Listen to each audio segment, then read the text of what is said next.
एक school teacher बस में सवार हुई। बस में कोई सीट खाली नहीं थी। एक गरीब औरत जो सीट पर बैठी थी, उसने बड़ी इज्जत के साथ आवाज दी, आप यहाँ बैठ जाएं। यह कहते हुए उसने अपनी सीट पर टीचर को बैठा दिया और खुद बस में खड़ी हो गई।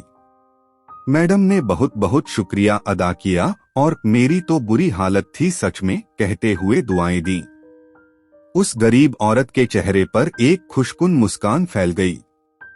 कुछ देर बाद टीचर की पास वाली सीट खाली हो गई, लेकिन उस औरत ने एक और औरत को, जो एक छोटे बच्चे के साथ सफर कर रही थी और मुश्किल से बच्चे को उठा पा रही थी, सीट पर बैठा दिया। अगले पड़ाव पर बच्चे वाली औरत भी उतर गई, सीट फिर खाली हो गई। लेकिन इस नेक दिल औरत ने फिर भी बैठने की बिल्कुल कोशिश नहीं की, बल्कि उस पर एक कमजोर और बुजुर्ग आदमी को बैठा दिया, जो अभी अभी बस में सवार हुए थे। मजीद कुछ देर के बाद वो बुजुर्ग भी उतर गए, सीट फिर से खाली हो गई। बस में अब चंद मुसाफिर ही रह गए थे। अब उस टीचर ने गरीब खातून को अपने पास बैठाया और पूछा कि कितनी बार सीट खाली हुई, लेकिन आप लोगों को बैठाती रहीं, खुद नहीं बैठीं, क्या बात है? उस खातून ने जवाब दिया, मैडम मैं मजदूर हूँ, मेरे पास इतने पैसे नहीं हैं कि मैं कुछ सदकाओ खैरात कर सकूं। तो मैं क्या करती हूँ कि सड़क पर पड़े पत्थरों को उठाकर एक तरफ रख देती हूँ।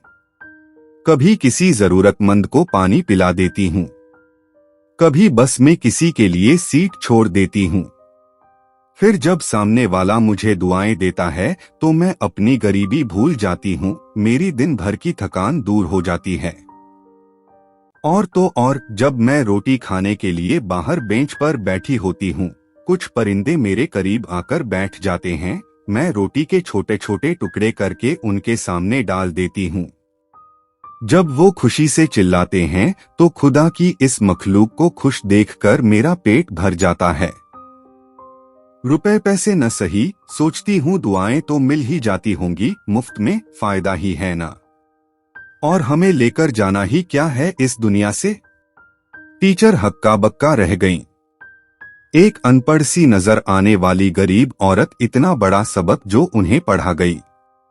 अगर दुनिया के आधे लोग भी ऐसी खूबसूरत और मुस्बत सोच अपना लें तो यह जमीन जन्नत बन जाएगी हम सब के लिए।